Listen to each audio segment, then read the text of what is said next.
we're gonna recreate the redheaded woman still life from the film Backrooms. And the thing is, I don't want to be spending a bunch of hours doing some complicated FX makeup that I can only wear once. So we're gonna make a mask.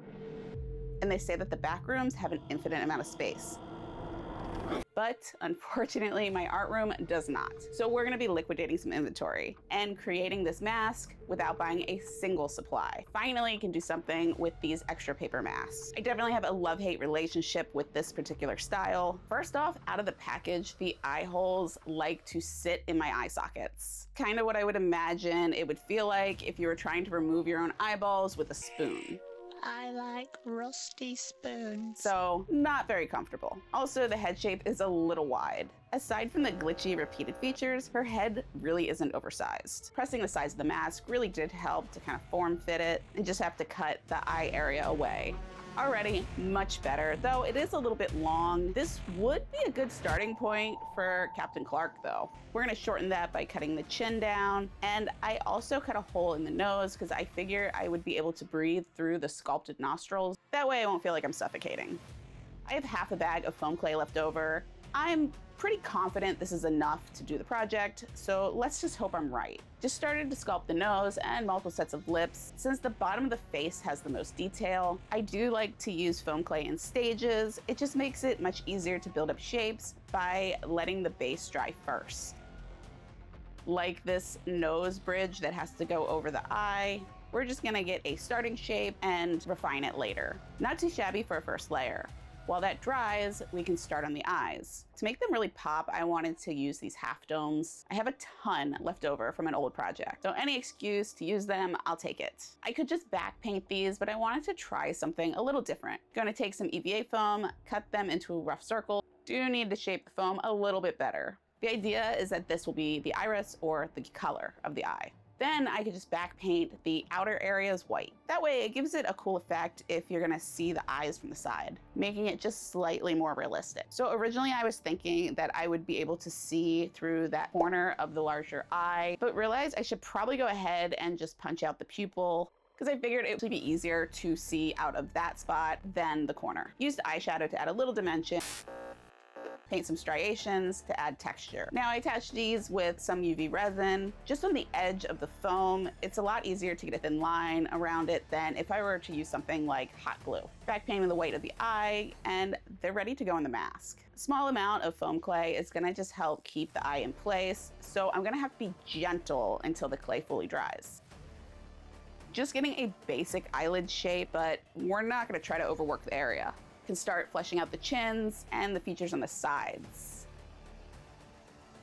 Now I made sure to bring some of the shapes past the mask. That way it doesn't just end in a straight line.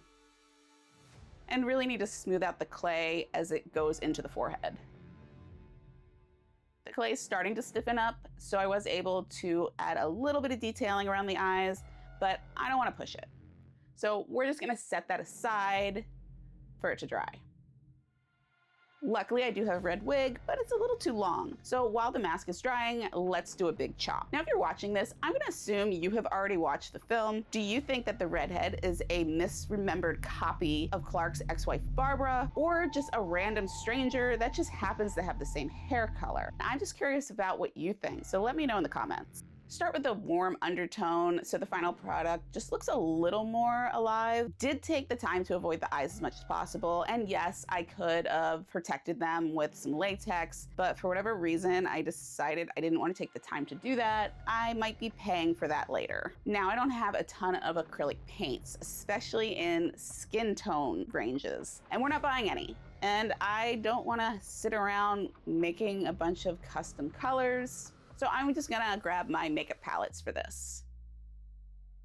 Now, of course, when I'm using Skin Illustrator, I am constantly mixing colors and layering. So I really didn't fix that whole having to mix color problem after all. But at the time, it did make sense to me. I'm trying to get some dimension in the paint job, but I'm not going hyper realistic. I'm not gonna be adding veins or like blushing or anything like that. Definitely needs some oomph. It's looking a little flat. So I'm gonna go ahead and darken some of the shadows. And I really wanna get a little more separation between all the cool noses and mouths. It's really starting to look cool, but we need to add some lip color. And at first it ended up really vibrant, but just layering softer pinks. I even added little strokes with a texture brush. That way it has a little bit of lip texture because I didn't sculpt any into the actual mask. Now to get the eyes clean with some alcohol and hope that I don't accidentally rub it off of the eyelid. Luckily, this went a lot easier than I was anticipating. Believe it or not, I don't have a 1980s style blazer just lying around, but I do have a red jacket, so we'll go with that.